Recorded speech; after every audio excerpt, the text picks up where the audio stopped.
틀림이 없습니다. 세부적인 스탯이야 처치하고서라도 분명 결과를 가져오는 싸움을 하고 있다는 것은 틀림이 없죠. 경기력은 형편없을지라도 결과를 가져오는 것, 이것이야말로 위닝 멘탈리티죠. 하지만 모든 것을 위닝 멘탈리티로 추구하기는 분명히 토트넘 게임을 보는 팬분들의 입장에서는 불안감이 존재입니다. 바로 경기력 때문이죠. 결과를 쌓아올리기는 했으나 지금으로서는 경기력 때문에 마치 모래성과 같은 느낌을 주고 있습니다. 만약 한 번이라도 무너진다면 자칫 공든 탑이 무너질 것만 같은 불안한 경기력이야말로 가장 큰 문제죠. 지금까지 뭔가 확실한 플랜을 가지고 이겼다고 하기에는 분명 부족한 부분들이 많은데요. 그 역승에 가까운 느낌이 들기 때문에 더욱 이런 불안감이 이른 찬바람처럼 엄습해오는 것은 어쩔 수가 없는 듯합니다. 아니죠. 어쩌면 플랜은 있지만 그 플랜이 제대로 가동되지 않았다는 표현이 맞을지도 모르겠네요. 그리고 수많은 팬분들 사이에서는 손흥민 활용법에 대한 의문을 제시하고 있는데요. 과연 어떤 부분에서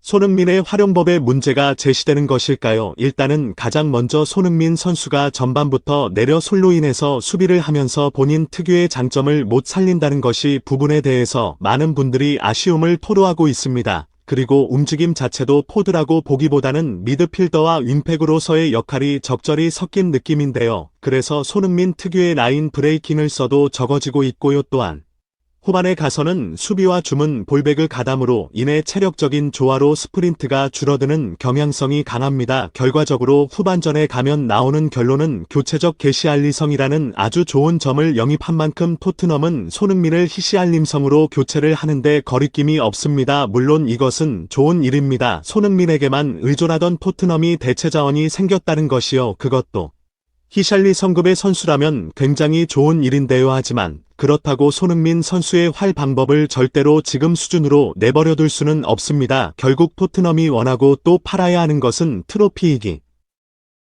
때문에 특히 주전자들의 폼만 절대적으로 유지되어야만 합니다. 그렇다면 왜 토트넘에서 손흥민 선수는 자꾸만 후방 라인으로 내려올 수밖에 없을까요? 또 왜 예전처럼 손캣쿨이 서로 기묘한 연계를 하면서 득점하는 장면들이 사라지게 된 것일까요? 오늘은 바로 이 부분에 대해서 파헤치고자 합니다. 빌드업이라는 것은 기초입니다. 그리고 경기에서 나무의 뿌리와 같은 역할을 하죠. 우리가 튼신해야 줄기도 굵어지고 잎사귀도 많이 피며 결국에는 크고 많은 과실이 열리게 되는 법입니다. 하지만 현재 토트넘의 경우 이런 빌드업 체계가 사실상 박살났다고 봐도 무방합니다. 여기에 손흥민 선수가 내려설 수밖에 없는 비밀이 있죠. 현재 토트넘의 좌측 라인은 벤 데이비스, 페르시티 그리고 손흥민이 자리를 잡고 있습니다. 그리고 때에 따라서는 벤탄코르는 호이비에르가 커버를 들어오기는 하는데요. 문제는 이 좌측 라인에서 빌드업과 탈압박이 되는 선수가 전혀 없다는 점입니다. 벤 데이비스 같은 경우 분명히 콘테가 오고 나서 상당히 괜찮은 좌측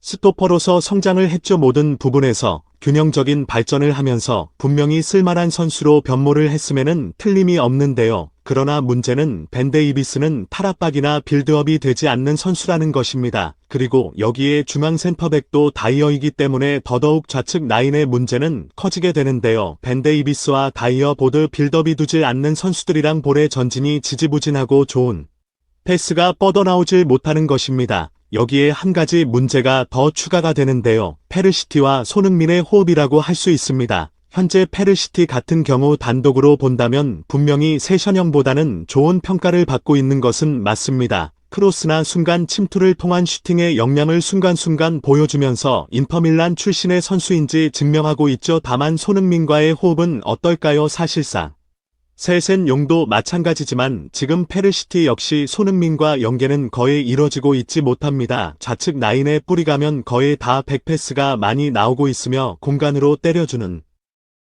패스관이라면 공격 작업이 거의 이루어지지 않습니다. 그 증거는 토트넘은 페르시티와 손흥민이라는 네임밸류가 매우 높은 선수가 있음에도 축공격에 치중한다는 것이죠. 페르시치와 손흥민이 나올 때 토트넘의 좌측과 우측의 공격 진행도는 1대1 정도로 2배가량 차이가 납니다. 한마디로 클루셉스 큐어 로얄 라인은 어떻게든 진행되는데 반해 페르시조 손흥민 라인은 공격 작업이 쏠지 않다는 것인데요. 이 부분은 페르시티와 손흥민이 계속해서 상회하고 손발을 맞춰가야 하는 문제들일 겁니다. 다만 벤 데이비스가 빌드업이 되지 않는 상황에서 페르시치와 손흥민의 호흡도 맞지 않으니 문제가 더 커진다는 것입니다. 애초에 벤 데이비스가 공을 잡으면 손흥민과 페르시티가 모두 내려와야만 전진 빌드업이 가능한데요. 그러니 손흥민 선수가 전방에 라인 브레이킹을 시도할 수 있는 횟수가 줄어들게 되는 것입니다. 내려와서 주고받고 연계를 해주고 다시 전방에서 자리를 잡아야 하기 때문에 물리적인 시간이 걸릴 수밖에 없고요. 손흥민 특유의 라인 브레이킹은 찰나의 순간을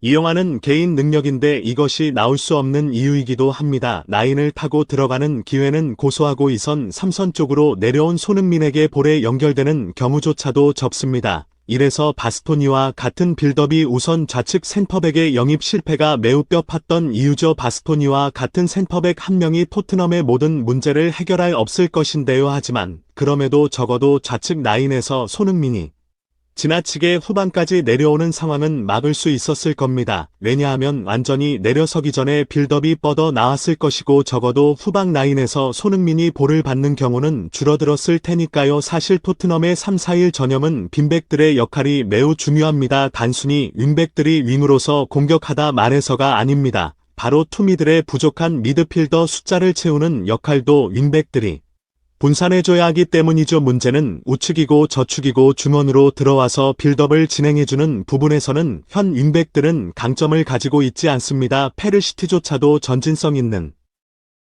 움직임에 강점이 있는 자원이지 중원 쪽으로 움직여 티키타카를 해주는 자원은 아닙니다. 그리고 호이비로와 벤텐크로도 타락법과 전진 빌드업에는 큰 이점이 있다고는 볼 수 없습니다. 그러니 당연히 그럴 땐 어떻게 할까요? 이에 자리에서 선 손흥민과 클로셉스키가 내려야 하는 것이죠. 물론 케인도 10분의 효과를 해주기 위해서 내려오기는 합니다만 그 효과가 예전 같지는 않죠. 이제 막 승강한 노팅엄조차도 케인이 중원으로 내려오면 전담 마크를 붙이고 유의를 통해서 옐로우 카드를 받아도 상관없으니 무조건 전방에 뿌려주는 패스만 못하도록 받고 있습니다. 그리고 예전처럼 중원으로 크게 내려와서 활약하는 게 아니라 이제는 전방을 움직이는 모습이 많아졌는데요. 손흥민과 클로셉스키가 막힌 경기들이 많기 때문에 자연스럽게 케인이라도 전방에 있어야 골이라도 노려볼 수 있기 때문입니다. 실제로 케인은 전방에 머물면서 계속 득점을 기록하고 있고 그 덕분에 꾸역승을 챙겨고 있는 토트넘이기도 하고요. 이런 중원 빌드업의 문제는 로메로가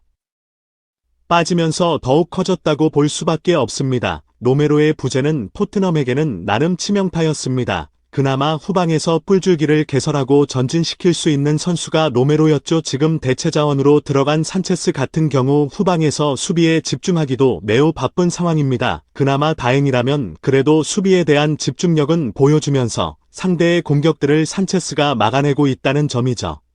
그러니 더더욱 케인을 제외한 손흥민과 클로셉스키는 토트넘 진영 깊숙이 내려와야 하는 상황입니다. 그래야 중원에서 어떻게든 볼이 돌고 전진 표스라도 만들어 볼 수 있는 상황이 되니까요. 특히 지금 토트넘을 상대로 대부분의 팀들은 전방 압박을 활용한 전술을 사용하고 있는데요. 그러니 더더욱 탈압박이 되는 자원이 없는 토트넘은 손흥민과 쿨러스엡스키를 땡겨서 사용할 수밖에 없습니다. 그러면 결국에는 마치 나인백이나 텐백을 시전하다가 한방탕 치고 나가는 굉장히 단순한 전설만 사용하는 것처럼 보입니다. 그래서 지금 토트넘은 빌드업을 통해서 뭔가를 창출한 골은 터지질 않고 있고요. 오히려 예전에는 약했었던 세트피스나 크로스를 통해서 골을 넣는 전략이 더 유효해졌습니다. 앞선 다양한 문제들로 인해서 결과적으로는 과거와 같은 침투 연계에 의한 위협 장면은 줄어들게 되었습니다. 특히 후반에 들어서면 단순히 손흥민 선수만이 아니라 컬러시업스케의 영향력도 많이 줄어든다는 것을 확인할 수가 있죠. 이것은 그만큼 두 선수의 수비 가담,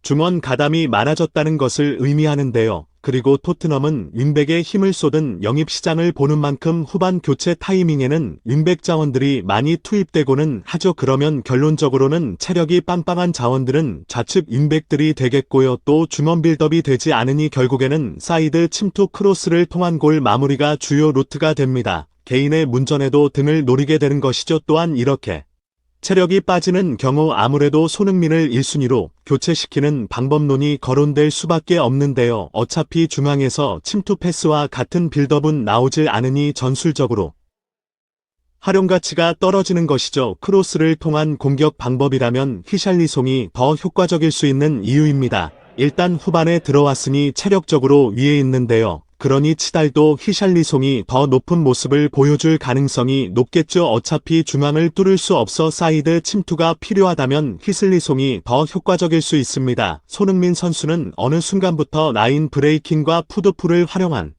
센터 포워드로서 진화를 거듭해왔는데요. 사이드 침투 크로스를 올리는 전통적인 윙으로서의 역할보다는 다른 부분에 훨씬 더 큰 이점이기 때문이죠. 또 몸빵 싸움이나 헤더 싸움 등에서도 히샬리송이 더 능력치가 좋기 때문에 투톱으로 변화도 가능하고요. 이 샬리송과 케인의 뚝배기를 활용하는 것이죠. 결과적으로 손흥민 선수가 지금보다 더 나은 환경에서 본인의 장점을 발휘하려면 물리적인 시간이 필수입니다. 우선 가장 먼저 해법은 페르시티와 호흡이겠죠. 좌측면 좁은 사이드 지역에서 어떻게든 페르시티와 티키타카를 주고받아 뚫어나가야만 합니다. 그리고 결과적으로 중앙에서 비수마의 적응 후 선발 라인업에 비스모가 들어가는 것도 도움이 되겠죠. 비스마는 전진성을 갖춘 미드필더입니다. 다락방 능력과 뽀로로만 하는데 장점이 있는 선수로 지금의 중원 구성보다는 분명 전진성을 가지고 있습니다. 따라서 비수마가 기회를 얻기 시작한다면 지금보다는 덜 답답한 토트넘의 주문을 만나볼 수 있겠죠. 그렇다면 비수마가 중원까지만 볼을 몰고 나올 수 있다면 손흥민도 공간 침투를 시도할 기회를 얻을 수 있습니다. 그리고 로메로의 복구 자체도 매우 중요합니다. 로메로가 와야 어떻게든 후방 압박에서 벗어나 롱볼 축구나 사이드 빌드업을 조금이나마 패할 수 있습니다. 로메로가 그래도 후방에서 빌드업을 주도할 수 있는 자원이기 때문이죠. 과연 이런 문제들을 토트넘이 어느 시점에 해소하느냐가 손흥민의 활용법이 개선되는 효과를 낳을 수 있을 것이라 판단되네요. 끝까지 시청해 주셔서 감사합니다.